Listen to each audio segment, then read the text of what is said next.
Class 9 का motion chapter और class 11 का motion in a straight line usually he students को बहुत ज़्यादा इंटरेस्टिंग लगता है और उस चैप्टर्स में वो इजीली मार्क्स गेन कर लेते हैं। बट दोनों ही चैप्टर्स में एक ऐसा टॉपिक है जो कि या तो बच्चों को बहुत ज़्यादा कंफ्यूजिंग लगता है या फिर वो उस पर्टिकुलर टॉपिक को ज़्यादा इंपॉर्टेंस ही नहीं देते हैं। तो आज बेसिकली हम वही टॉपिक करने वाले हैं जिसका नाम है ग्राफिकल रिप्रेजेंटेशन ऑफ मोशन, जो कि क्लास 9 और क्लास 11 दोनों के लिए बहुत बेनिफिशियल है। And I can assure you, अगर आप वीडियो पूरी देखते हो तो आपकी सारी ही confusion related to this topic दूर हो जाने वाली है। तो hello and welcome to Prolific Classes, I am Mansi Das और आज हम कर रहे हैं class 9th and class 11th का एक कंबाइंड टॉपिक जिसका नाम है ग्राफिकल रिप्रेजेंटेशन ऑफ मोशन, जिसमें बेसिकली 4 तरह के ग्राफ्स हम पढ़ने वाले हैं। That is distance time graph, displacement time graph, speed time graph and velocity time graph.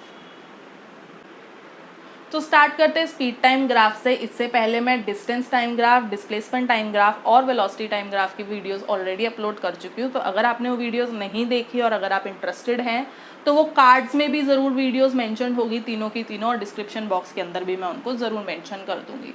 तो स्टार्ट करते हैं speed time graph. Speed time graph कुछ ऐसा सा दिखता है शक्ल में, जहाँ पर मेरी वाई एक्सिस पे स्पीड क्वांटिटी होती है और एक्स एक्सिस पर टाइम की क्वांटिटी होती है। मुझे पता है टाइम क्वांटिटी हमेशा जो होती है वो इंडिपेंडेंट होती है क्योंकि वो एक्स एक्सिस पे लाई, इसीलिए वो एक्स एक्सिस पे लाई करती है, better term, right. And speed जो होती है मेरी डिपेंडेंट क्वांटिटी होती है।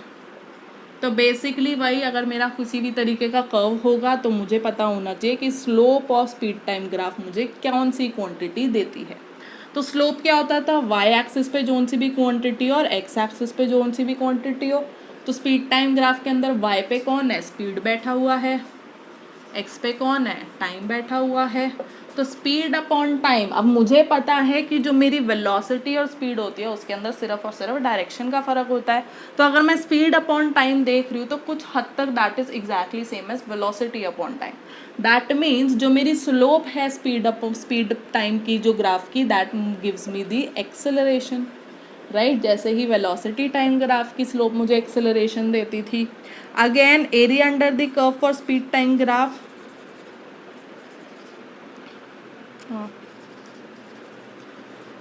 वो क्या हुआ, अगर मैं इस कर्व की बात कर रही हूँ तो इसका एरिया अंडर द कर्व कौन सी शेप दे रहा है, दैट इज ट्राइंगल दे रहा है। तो ट्राइंगल का एरिया क्या होता था, half into base into height. अगर मैं इस पर्टिकुलरली ट्राइंगल की बात करूँ तो यहाँ पर हाफ तो है ही, इंटू बेस, बेस कौन सी क्वांटिटी दे रहा है इस ट्राइंगल की, दैट इज टाइम, और हाइट कौन सी क्वांटिटी दे रही है इस ट्राइंगल की, दैट इज स्पीड। अब चाहे मैं दो क्वांटिटीज़ को हाफ से मल्टीप्लाई भी कर दूँ, मुझे पता है कि एट द एंड जो मेरा आंसर होगा वो स्पीड इनटू टाइम ही होगा। तो स्पीड इनटू टाइम एक्चुअली में किसका फॉर्मूला है, दैट इज डिस्टेंस का। तो अगर मुझे स्पीड टाइम ग्राफ में किसी भी पॉइंट पे बॉडी का डिस्टेंस कवर निकालना है तो मैं उस रीजन का एरिया अंडर द कर्व निकाल दूंगी। And as usual this is not always कि वो ट्राइंगल हो, वो ट्रेपीजियम भी हो सकता है, कुछ इस तरीके का भी हो सकता है, राइट। और वो दूसरी शेप्स भी हो सकती है, वो सिंपली ट्राइंगल्स भी हो सकता है। क्लियर। तो ये चीज़ आपको खुद देखनी है। तो मेनली द पॉइंट इज कि speed time graph is exactly same as velocity time graph. तो आज की इस वीडियो के अंदर मैं आपको ये सजेस्ट करूँगी कि पहले वेलोसिटी टाइम ग्राफ देखो, फिर स्पीड टाइम ग्राफ पे आना, क्योंकि स्पीड टाइम ग्राफ के अंदर मैं दो स्पेशल केसेस जो ग्रेविटी के केसेस होते हैं उनको डिस्कस करने वाली हूँ। फर्स्ट इज कि जब बॉडी ऊपर की तरफ थ्रो करी जाए तो उसका ग्राफ कैसा बनेगा, और जब बॉडी नीचे की तरफ थ्रो करी जाए तो उसका ग्राफ कैसा बनेगा। स्पीड टाइम ग्राफ में मैं मेनली यही दो कर्व्स को जो है डिस्कस करने वाली हूँ। तो मैं सबसे पहले आपको सजेस्ट करूँगी कि आप खुद स्टडी करने की कोशिश करो कि हमारी स्पीड जो है टाइम के साथ कैसे वैरी कर रही है। तो वीडियो को पॉज करो और अपने आप स्टडी करो। बस मैं आपको एक हिंट ये दे रही हूँ कि इनमें से कोई एक कर्व उस केस को शो कर रहा है कि बॉडी अपवर्ड्स थ्रो करी गई है अगेंस्ट द ग्रेविटी, और एक दूसरा जो कर्व है वो इस केस को शो कर रहा है कि बॉडी जो है वो डाउनवर्ड्स थ्रो करी गई है, राइट। तो वीडियो को पॉज करो और एक बार स्टडी करो। अब मैं दिखाती हूँ आपको एग्जैक्टली कौन सी बॉडी किस केस को शो कर रही है। तो यहाँ पर देखते हैं, अगर आपने मेरी मोशन अंडर ग्रेविटी की जो वीडियो मैंने अपलोड करी थी अगर आपने वो देखी हुई है तो आपको ज़रूर पता होगा, जब भी मेरी बॉडी अपवर्ड्स थ्रो करी जाती है, फॉर सपोज जब मैं बॉल को ऊपर की तरफ थ्रो करती हूँ तो मेरी इनिशियल वेलोसिटी नॉन ज़ीरो होती है और मेरी final velocity at the highest point zero हो जाती है। मतलब एक बड़ी वैल्यू से वेलोसिटी ज़ीरो पे गई है, मतलब जब भी हम लोग अपवर्ड्स बॉडी को थ्रो करते हैं तो मेरी वेलोसिटी जो होती है वो डिक्रीज़ करती है। सेम इज़ विथ स्पीड, मैं स्पीड के टर्म्स में बात कर लेती हूँ, ठीक है। तो जब भी बॉडी अपवर्ड्स फेंकी जाए तो वो वेलोसिटी जो होती है वो डिक्रीज़ होती है। सेम जब वो डाउनवर्ड्स फेंकी जाए तो क्या होता है, वो वेलोसिटी इंक्रीज़ करती है, क्योंकि उस केस के अंदर मेरी जो है इनिशियल वेलोसिटी ज़ीरो हो जाती है और फाइनल वेलोसिटी थोड़ी वैल्यू बड़ी हो जाती है। कैसे, अगर मैंने बॉडी सपोज ऊपर थ्रो करी, राइट, ये पॉइंट ए था, ये पॉइंट बी था, मैंने इस बॉल को सपोज ऊपर की तरफ थ्रो करा, तो इनिशियल वेलोसिटी यू थी, final velocity at the highest point वो ज़ीरो होगी, राइट। अब ये तो जर्नी वो थी जब मेरी वेलोसिटी थोड़ी सी डिक्रीज़ हो रही है, या फिर चलो मैं स्पीड के टर्म्स में बात करती हूँ, स्पीड जो है वो थोड़ी सी डिक्रीज़ हो रही है, क्लियर। और वहीं अगर मैं बात करूं वापस जब वो हाईएस्ट पॉइंट के ऊपर वेलोसिटी ज़ीरो हुई होगी तो ऑब्वियसली बाय ग्रेविटी वो नीचे भी आई होगी। तो जब वो B/A अपने आप आई है तो उसने क्या करा है, उसकी जो स्पीड होगी वो इंक्रीज करी होगी। मतलब जब भी बॉडी ऊपर फेंकी जाती है तो पहले स्पीड डिक्रीज होती है, फिर स्पीड इंक्रीज होती है। वहीं अगर बात करूं, अगर मैंने बॉडी ओरिजिनली नीचे फेंकी हो, अगर मैंने बॉडी A to B फेंकी है बट अब की बार वो टूवर्ड्स दी ग्रेविटी का फोर्स है, राइट। तो यहाँ पे क्या होगा, मेरी इनिशियल वेलोसिटी हम ज़ीरो लेते हैं हाईएस्ट पॉइंट के ऊपर और मेरी फाइनल वेलोसिटी कोई एक पर्टिकुलरली मैग्नीट्यूड होगा।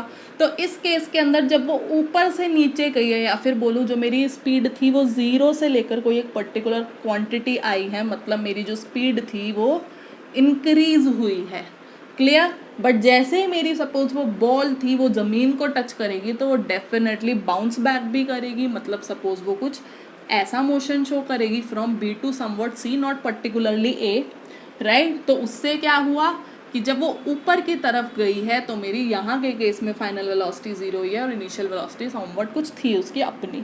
तो यहाँ पर देखने वाली बात क्या थी मेनली, कि स्पीड मेरी डाउनवर्ड्स गई है। तो यहाँ से मुझे क्या पता चला है, जब डाउनवर्ड्स होती है तो पहले स्पीड डिक्रीज होती है, फिर वो इंक्रीज होती है, सॉरी ये अपवर्ड्स का था। जब भी वो अपवर्ड्स गई होती है तो पहले तो स्पीड डिक्रीज होती है, राइट, क्योंकि हमने ऊपर की तरफ फेंकी और फिर वो धीरे धीरे स्पीड इंक्रीज होती है। वहीं अगर बात करूँ तो डाउनवर्ड्स के केस में क्या होता है, पहले स्पीड इंक्रीज होती है फिर डिक्रीज होती है।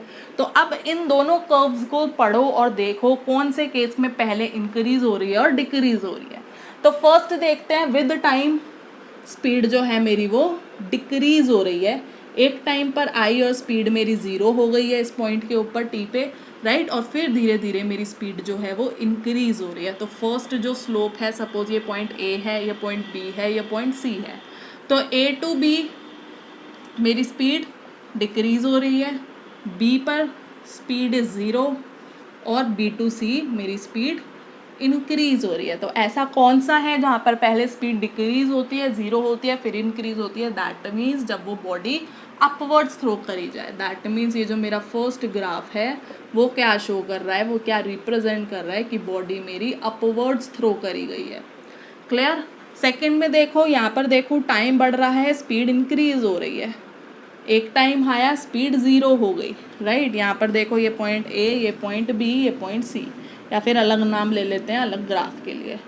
तो ये D, ये E, ये F। तो DE की बात करूँ, D to E जो है मेरी स्पीड जो है वो पहले इंक्रीज हुई है, E पॉइंट के ऊपर मेरी स्पीड जो है वो ज़ीरो हुई है, और E to F जो है मेरी स्पीड जो है वो डिक्रीज हुई है। तो ऐसा कौन सा मोशन है जहाँ पे पहले स्पीड इंक्रीज होती है, फिर ज़ीरो जाती है, फिर डिक्रीज होती है, दैट इज़ जब बॉडी को डाउनवर्ड्स थ्रो किया हो, तो बॉडी थ्रोन डाउनवर्ड्स का मोशन रिप्रेजेंट कर रही है। तो ये क्वेश्चंस जो है, ये जो दोनों ही कर्व्स है काफ़ी ज़्यादा इंपॉर्टेंट है किसी भी एग्ज़ाम के पॉइंट ऑफ व्यू से, चाहे वो सब्जेक्टिव है चाहे वो ऑब्जेक्टिव है, राइट। तो ये मोशन, ये जो दोनों कर्व्स है आपको बहुत अच्छे से स्टडी कर लेने हैं। तो यही मैं एग्जैक्टली अपनी वीडियो को वाइंड अप कर रही हूँ। अगर आपको कोई डाउट्स है तो आप कमेंट सेक्शन के अंदर पूछ सकते हैं। प्लीज़ वीडियो को लाइक ज़रूर करना, उस पर कमेंट ज़रूर करना, हो सके तो जितना भी हो सके अपने फ्रेंड्स एंड क्लासमेट्स के साथ शेयर करना, और चैनल को सब्सक्राइब करना मत भूलना। मैं मिलूँगी आपको अपनी नेक्स्ट वीडियो के अंदर। Till then bye.